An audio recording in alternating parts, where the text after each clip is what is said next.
Hey guys, welcome back to Phil Plays TCG. I'm back. I took a couple days off to relax and, I was feeling a little bit of burnout, I should say, but I feel great. I'm very happy to be back and talking to you guys about Dragon Ball Super Fusion World because we got the product in our hands now following the pre-release event that happened last weekend, and I'm all in. I am so excited to keep talking about Dragon Ball Fusion World, and I want to talk to you guys today about the upcoming Celebrations event that will be happening this weekend, the weekend of the 23rd of February. I want to go over some cards you should be on the lookout for when you are building your sealed deck, and I want to go over a little bit of the sealed format here. First and foremost, we're going to look at the cards that you're going to be getting if you win the event and for participation. Now, these are the two brand new cards that we will be getting this weekend, the Vegeta and the Goku. These pretty solid cards all in all. And then the winner will be receiving a gold version of Goku and Vegeta. Besides getting these Goku and Vegeta cards for participation, we will also be receiving a promo pack as well as a energy marker pack. That will come with two different energy markers with the possibility of one of them having a gold marker as well. Top four, you will also be receiving another energy marker pack. So it is very, very important that you do attend these events in order to get your hands on these energy markers. A lot of stores won't be having tournaments until April. My store, unfortunately, is not having a tournament until April after this weekend, so this is a good opportunity to get a hold of these energy markers. So, this is the winner card, like I said, and the participation. So, let's talk about what you could expect in a sealed event for Celebrations. All right, so basically for Celebrations, they do expect you to run a sealed event.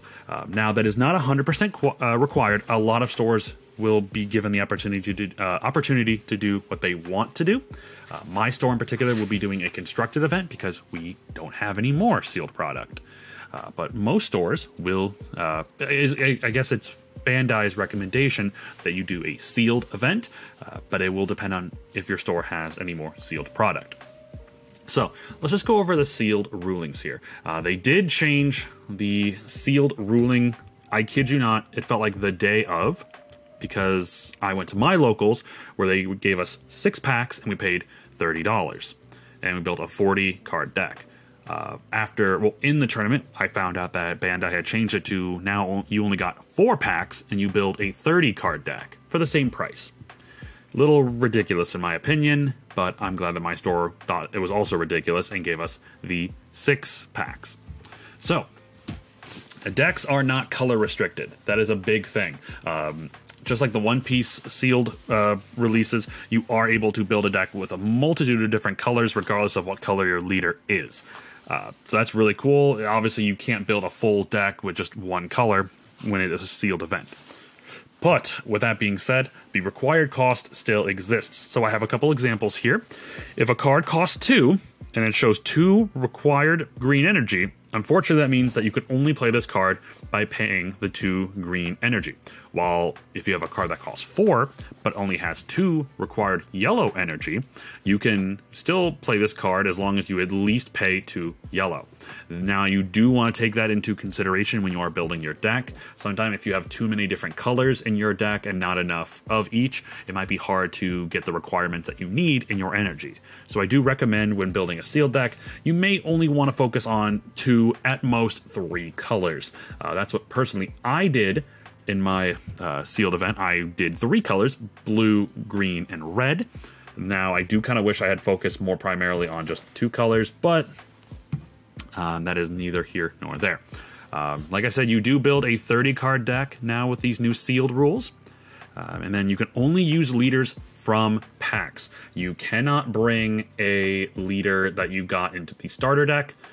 Though I do believe for Celebrations, this rule may not be entirely accurate. It's still kind of up in the air. So the time of recording this last one may not even be relevant. So just to give you a heads up on that. Alright, in this video we're going to go over the best cards to play in this sealed event, including best leaders to use and best staple cards to use. Like I said, with the leaders, this is something where if you are not allowed to use a leader from a starter deck from the previous week and you have to use a leader that you pull in these packs, these are going to be the 4 leaders you really want to look out for. And we'll go over that real quickly here. Let's start with the leaders here. So these 4, I would say, are the best leaders, or the most generically good leaders you can get out of your packs. And that is Green Son Gohan Childhood, Green Androids, which personally I played in my pre-release event, Trunks Future, and Beerus. Gohan is just incredibly good. The winner of our tournament actually won using Gohan in combination with another card I'll get to later in the video. With its ability to essentially drop energy to pump yourself up by 15k, is basically giving you almost another super combo. So incredibly good for staying alive, as well as if you want to go in for that final attack. Androids is if you're playing the long game. If you get to 6 energy by turn 6, your leader will automatically be a 30k leader going forward.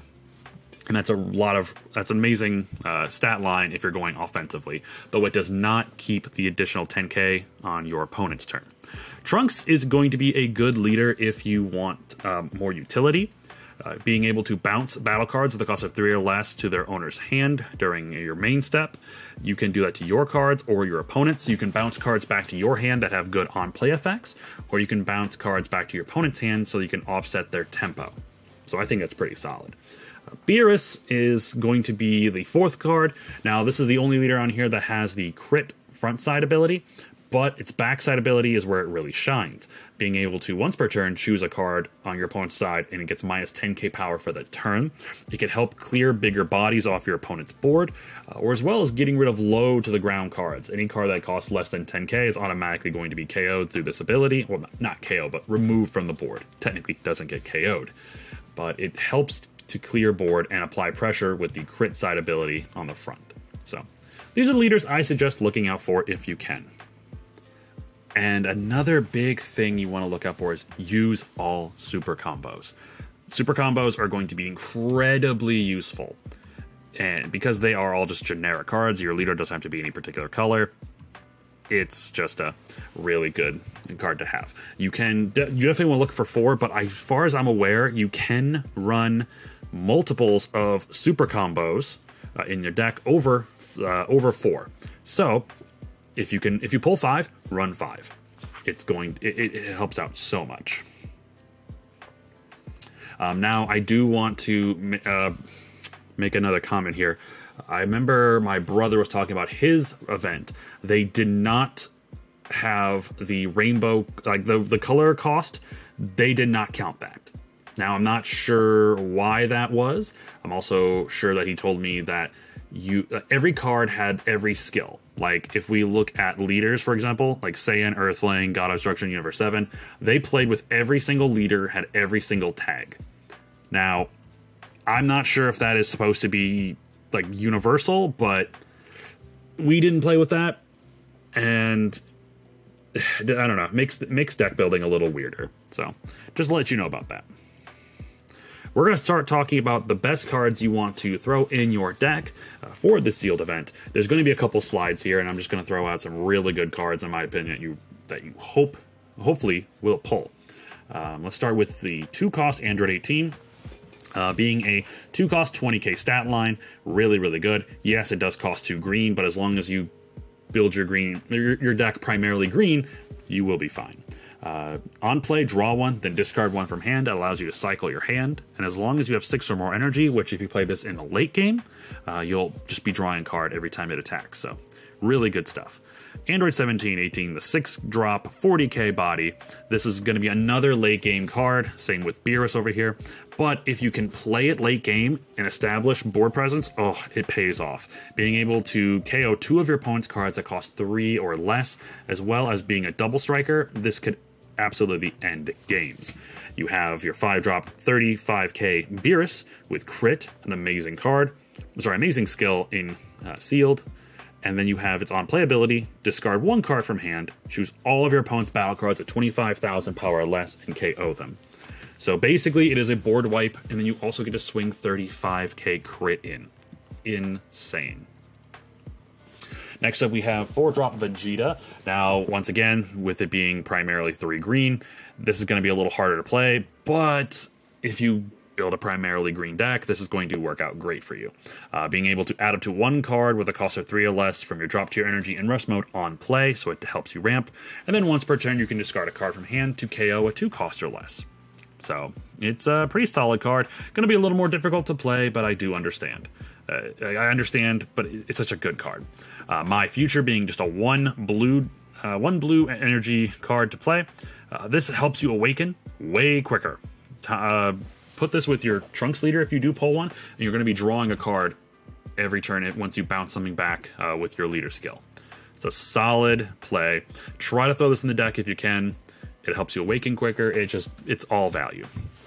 I think this is a great card to help clear your opponent's board, being a 2-cost 20k Vegeta, and it only costs 1 red, so you can, pay anything else for the second cost.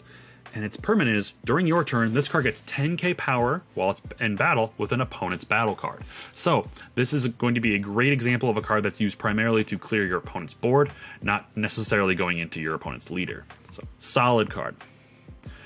Next, we have the absolute GOAT, one of the best cards, I think, to run in sealed or in even constructed is Botamo, being a 2-cost 20k body, so good stat line, and it only costs 1 red to play. Permanent, this card can't be KO'd in battle, so your opponent's going to have to use cards that remove things based off skill, either an opponent's battle card or an extra card. They're going to have to waste that on a 2-cost because it cannot be KO'd in battle. So this card is fantastic. Next, this is a pretty solid one. Kui is a 10k blocker that costs 2, only 1 yellow, but when this card is KO'd, choose up to one of your opponent's battle cards and switch it to rest mode. So if your opponent does not swing or doesn't time their swings right, you can tap down one of their cards, either a blocker or another card they were going to use to attack with. So it's pretty solid. Time Skip is such a good card. Being a 3-cost, only 1 red is needed, but you get to choose any number of your opponent's battle cards that add up to a total of 35,000 or less and KO them. Great card to clear your opponent's board, and even take out a bigger body if you need to. Next, we have the 2-drop Android 17 blocker. He's a 10k body normally, but when blocking, oh yeah, he is a blocker, by the way. When blocking, this card gets 15k power for the turn. So essentially for 2, you're getting a 25k blocker. Solid defense, especially against a lot of crit leaders. Next, we have Trunks, being, once again, a 2-cost, 1 green to play, and then has a 25k stat line, which is awesome. The permanent is that it cannot attack your opponent's leader, which is perfectly fine. This card is going to be primarily used to clear your opponent's board, just like the Vegeta earlier.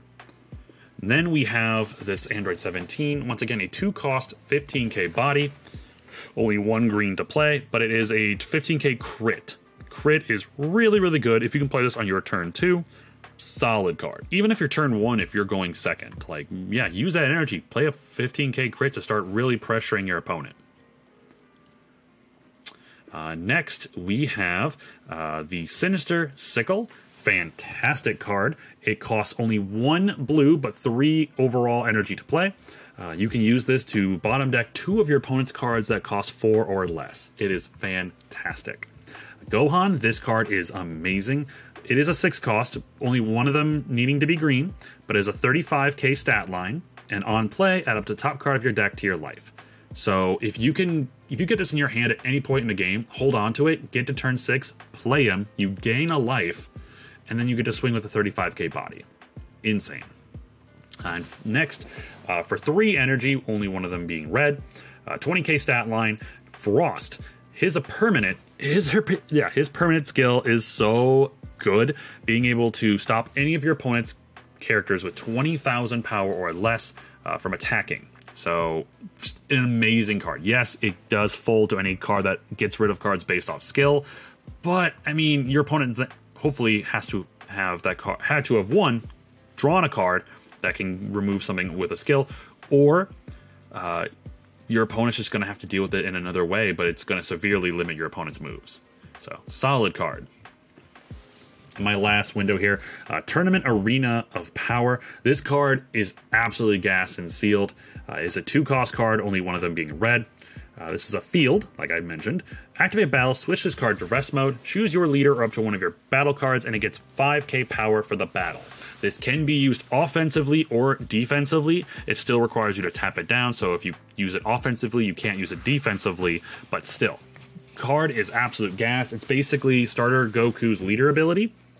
And combine that with Gohan, which is what my final opponent did in the winner of our pre-release. He combined that with his Gohan's skill to basically swing for 20k or defend for 20k.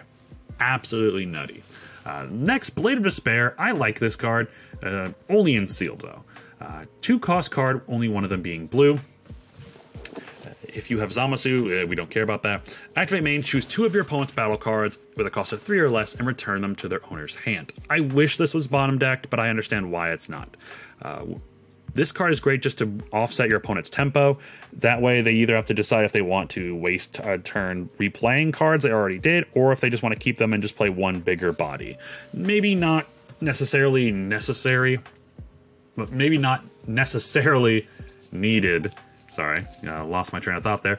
Needed in sealed, but I like it. It helped me out in my games. And then I use Supernova as just a placeholder for the 1-drop 20k boost extra cards. They are all fantastic. Throw them in the deck. Just, you need them. They're solid cards in general. Can't complain. But alright guys, that's going to be the end of this video. I do hope that this helped you decide what kind of cards you're going to be looking for in your sealed event, or at least helping you prepare for it in some way. But of course, this is if you decide to do a sealed event for celebrations. If not, this video is kind of pointless, but I just thought I'd make it anyway. All right. Thank you guys so much for checking out this video. Make sure to hit that like and subscribe button if you do like the content here on the channel. We are so close to getting to 1,000 subs.